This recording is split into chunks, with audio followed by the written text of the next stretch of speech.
After a fierce showdown, each team knocked Bucky out, swapping the third chip in the countdown's last second. With targets disappearing, after regaining control, 3 carriers stood off against each other at the queue. Injured and weary, each team lost interest in fighting Bucky. He dropped his shield, refrained from fighting back despite being beaten, and recalled Bucky's early words. But Bucky only pushed each team off the carrier, then remembered something and pulled them back up. After the war, Bucky visited the WW2 Museum, seeing old photos and seemingly reclaiming lost memories.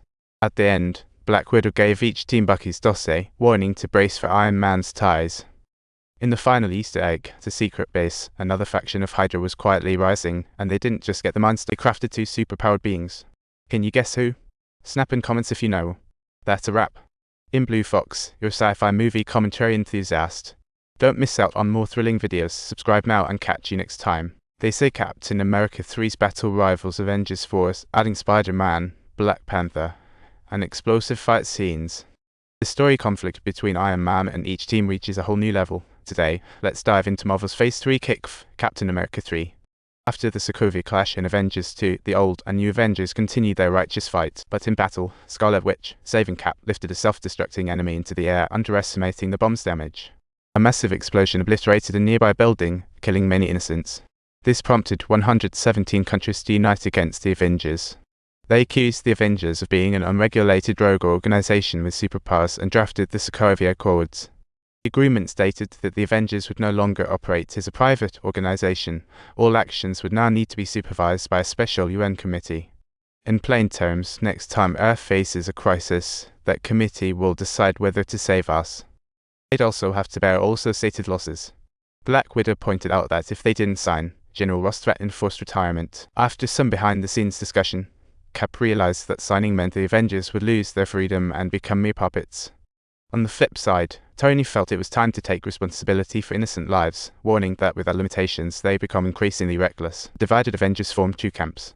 3 days later, the Wakanda King was set to read the Sokovia Accords at Vienna City Hall.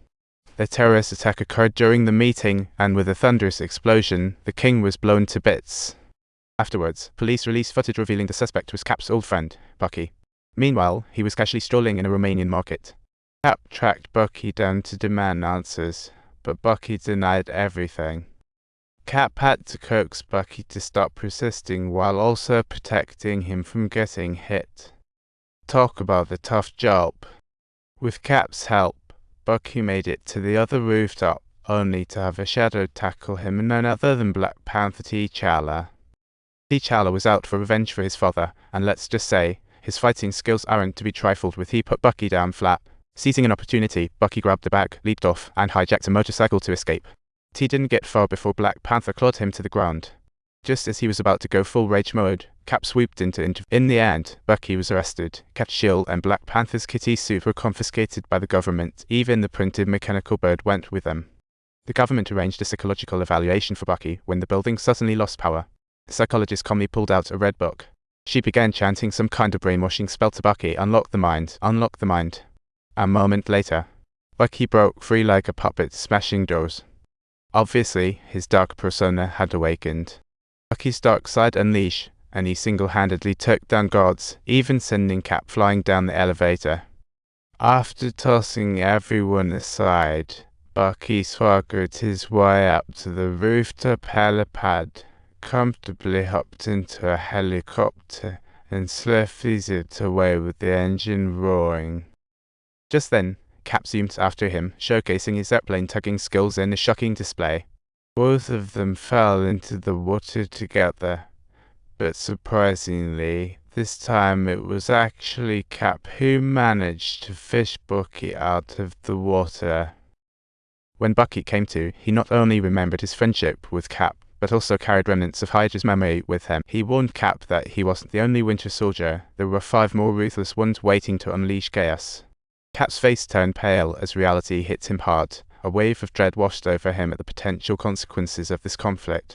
Bucky was equally uneasy, reminding Cap that he wasn't the only soldier. 5 others, even more vicious, were lurking around. If and when they were awakened, a storm of chaos was sure to erupt. Bucky recalled the psychologist's first question was about their frozen location, meaning her next target could be those 5 Winter Soldiers.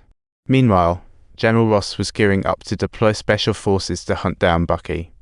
Tony knew all too well that with Cap around, they wouldn't stand a chance of capturing Bucky. To prevent further innocent casualties, Bucky decided to come in voluntarily, promising to return within 36 hours. And so, both sides began quietly preparing their strategies. Tony headed to Queens to find Spider-Man Peter, while Cap linked up with Hawkeye and Black Panther.